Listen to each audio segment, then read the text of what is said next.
So thanks again, Deborah. Thanks again to everybody here in attendance. The presentation itself will last, as usual, about 20 or 25 minutes, after which we'll have a discussion. And you can also always ask questions in the chat window or just write them down and save them for the discussion group, and we'll be sure to touch on them then. So with that, let's get started. Today, we're going to look at a specific trend in B2B sales and prospecting that's emerged in recent years, and that's changing the way sales reps do their jobs, from how they reach and start conversations with new prospects to how they allocate their time. And that trend is automation. In a minute, we'll talk more about what exactly automation means, the different forms it can take, and the specific ways it can help your efforts to set first-time appointments with good prospects. But first, I want to talk a little bit about the obstacles that sales reps face in their effort to make the connections that lead to those conversations and opportunities. And today, those obstacles are pretty substantial. You'd think that with more ways to reach prospects, it would be easier, but it's actually the opposite. Your prospects don't just sit at their desks next to their landline phone, and when their phone rings, they see who's calling and can choose to ignore you. They're bombarded with emails, texts, LinkedIn messages, so it's much harder to break through the noise. And when you do, your prospects have much more control over whether they choose to connect with you. The result is that the metaphorical wall between you and your best prospects is high and getting higher. So it takes more time and effort on your part to climb over it in order to create a connection that leads to an opportunity. And I'm calling that on this slide the effort reward problem of B2B sales. So if time and effort are the two key variables, and every good opportunity is asking more of both of those things from us, then there are really two questions that sales reps need to ask themselves. First is, how do I get more time? And the second is, how do I make the most of the time that I have? And sales reps who ask, and more importantly, answer those two questions gain a big leg up over the passive sales reps who are content with squeezing the most possible leads out of the least possible effort. Because honestly, sales reps who think that leads and opportunities will come by reducing the amount of effort they put into it are basically just commoditized cogs in a machine who are more likely to be replaced by automation than to benefit from it. And we're going to talk a lot about quote unquote automation throughout the presentation, and I promise I'll give you more details about how it can work for you to improve your appointment setting results. But I would encourage you to keep these three questions in mind throughout today's session, and as you consider how and whether automation could work for you. The first is, what am I automating? Because you can't automate the stuff that makes your insights and experiences unique and valuable. The second is, how am I using the time that automation saves me? Because the real power of automation lies in what you do with the additional time that you've given yourself. And then finally, and most importantly, can I and am I still providing value to my prospects? Because those insights and experiences are the reasons your prospects talk, meet, and do business with you. Before I get started with the next segment, Deborah, did you have anything you wanted to add here? Deb, I think you're on mute.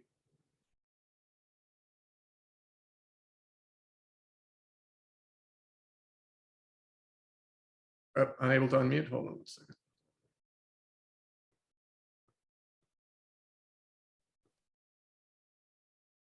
Thanks, Sam. Earlier, you mentioned continuous improvement as one of the business-wise values, and that's certainly true. Another one is quality. And when I think about quality, I want to think about how we as salespeople need to ask ourselves, are we providing the right insights to our prospects and clients? Are we asking the right questions?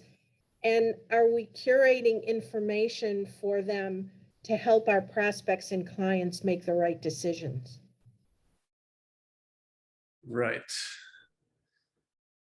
All right, so let's start by looking at where we are right now, sort of the state of automation in B2B prospecting. And as I talk through some of these statistics and trends, I would encourage you to think about your own process and whether it includes some form of automation or whether it would benefit by including some form of automation. So the first trend I want to look at has to do with just how many companies are using automation these days.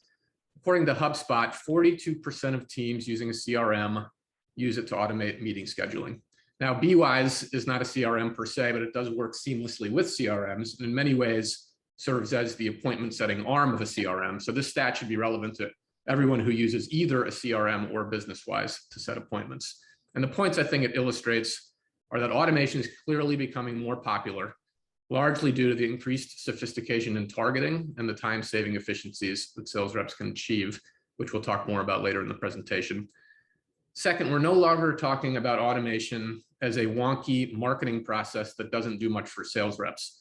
Automation is increasingly being integrated into the prospecting process and helping sales reps with a critical component of their job, which is cold outreach with the goal of setting a first-time appointment with a prospect.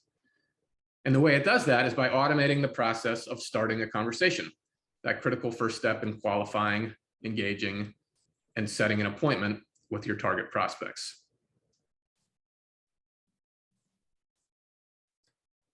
And how well is automation working? Well, it turns out pretty well, because again, according to HubSpot, 61% of businesses using automation reported exceeding revenue targets in 2020.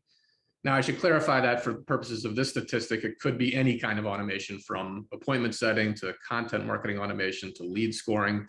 But automation is clearly working for most of the companies who use it because it can be so effective in the key areas of time saving, lead qualification, and lead nurturing. But the key word here is most of the time. Automation is not a cure-all. And like any other tool in your Biz-Dev toolbox, it won't work if you don't use it the right way. And that's a really important point. Automation is another tool to add to your toolbox, along with the tools you already have and use. And when you use them together in the right combination and sequence, that's when you get the best results.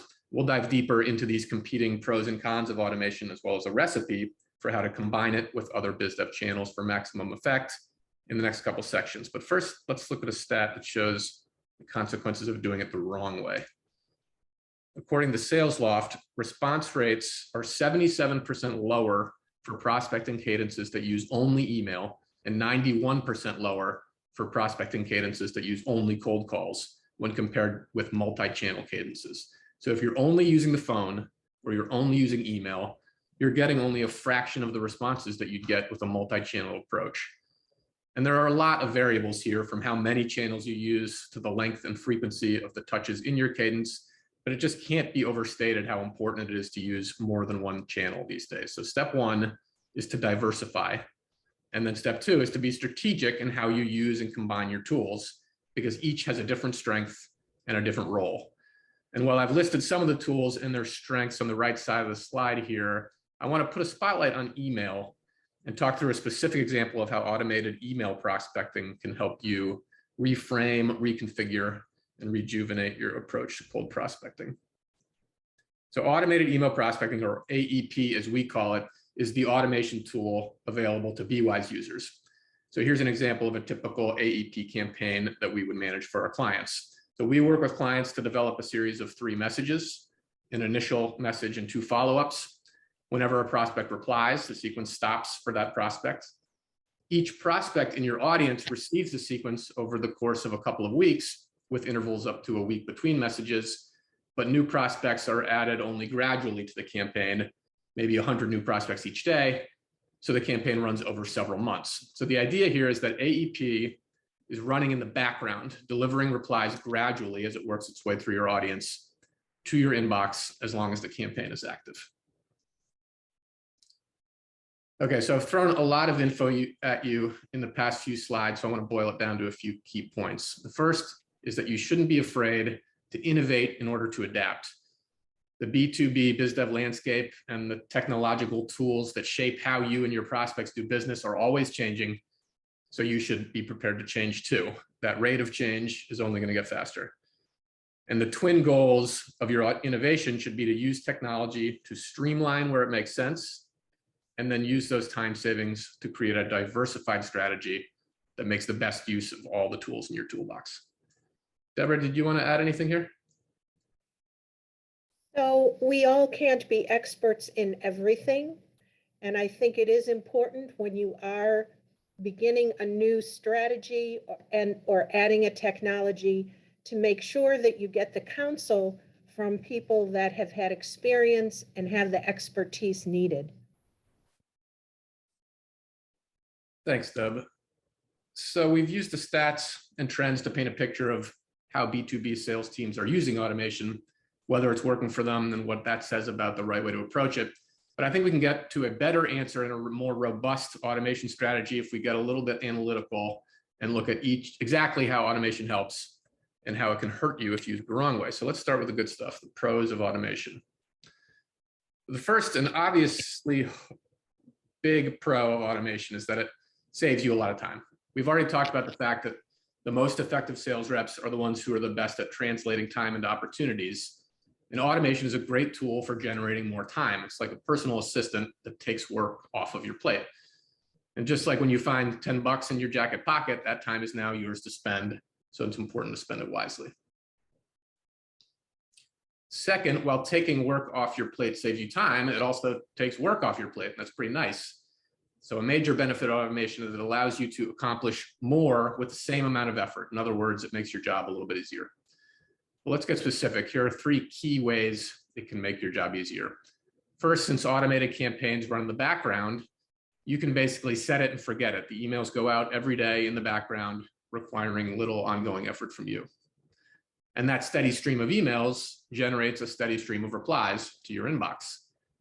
And then finally, remember that you're not just scanning for prospects who are enthusiastically raising their hands to meet with you. You're looking to start conversations that more often than not are going to begin with resistance on the part of your prospect.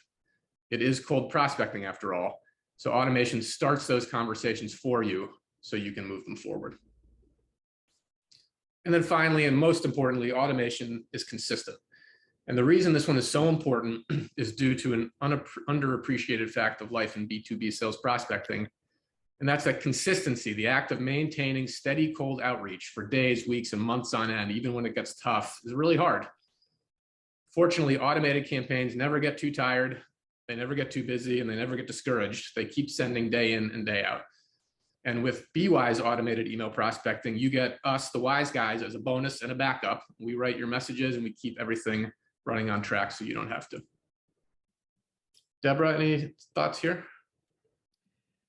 Again, I would just add that consistency is great, but consistency without quality isn't particularly helpful. So make sure that you have the right messages that are going out consistently. Right, we talked about this a little bit yesterday. The fact that it's easy and saves time really only holds true if the messages you're sending are good ones. Otherwise, it doesn't save you a whole lot of time because you just have to do all that prospecting again on your own. Okay, so that last section was the good stuff, but automation has its downsides too. And I think it's really important to be clear-eyed about them. So I'm going to spend the next few minutes talking about them. The first one is a relatively minor one, but it's worth mentioning. Like other forms of large-scale email lead gen, automated email has its limits when it comes to personalization, which means you're able to talk about prospects' challenges and priorities only in very broad strokes. The reason I want to mention this is related to a point I made earlier in the presentation, which is that automation is no substitute for your human touch. It replaces an interaction where you might provide insights that speak directly to your prospect's circumstances with something much more transactional and commoditized. And that makes your initial follow-up that much more important. So when a prospect replies to an automated email campaign, and especially when they reply with something along the lines of, I'm not interested, or I'm happy with how things are going, or stop sending me these automated messages, it's critical to reply directly, promptly, and with an offer of tangible value so you can put your full insights and experiences to use. And so there's no doubt that there's a human on the other end. Second, and this is a huge pitfall for a lot of sales reps, automation can be too easy. This is where automation can be a double-edged sword. The exact reason it's so effective, by automating those tedious but important aspects of cold prospecting and generating a steady stream of replies, can make it dangerous because it can't and it shouldn't do everything. So if sales reps don't remain vigilant and dedicated to translating their time into opportunities, they can get lazy and just allow automation to do their work for them. They can get out of practice with cold calling and objection handling, and those synchronous aspects of new business development where you're in a live conversation with another person are really important in building your skills at turning resistance into opportunities. And finally, reps can become fearful and enter sort of a vicious cycle where You don't get the repetitions, so you lose skills, so you lose confidence, so you don't get the repetitions, and so on. And our last big downside of automation is one we've talked about a bit already. When it's used alone, it just isn't as effective. So to tie together some of what I've talked about in the previous two slides, when automation is easy, sales reps can get into a mindset where they think, hey, automation takes hard tasks off my plate and does them for me. So they get complacent. Now I don't have to work as hard to connect with my prospects, and their results ultimately suffer. Deborah, anything here? Whenever you hear yourself or a colleague saying that email marketing or automated email prospecting doesn't work, or cold calling doesn't work, take a pause and ask yourself how you're defining doesn't work, and realize that nothing works all the time, whether it's a sales call or a referral. We're in a business that is sometimes inconsistent, but when you create the right expectations, you're going to find success. That's exactly right. And for your tools in your Biz-Dev toolbox to work, you also need to work. So if it's not working because you're not working, it's probably not the tool's fault.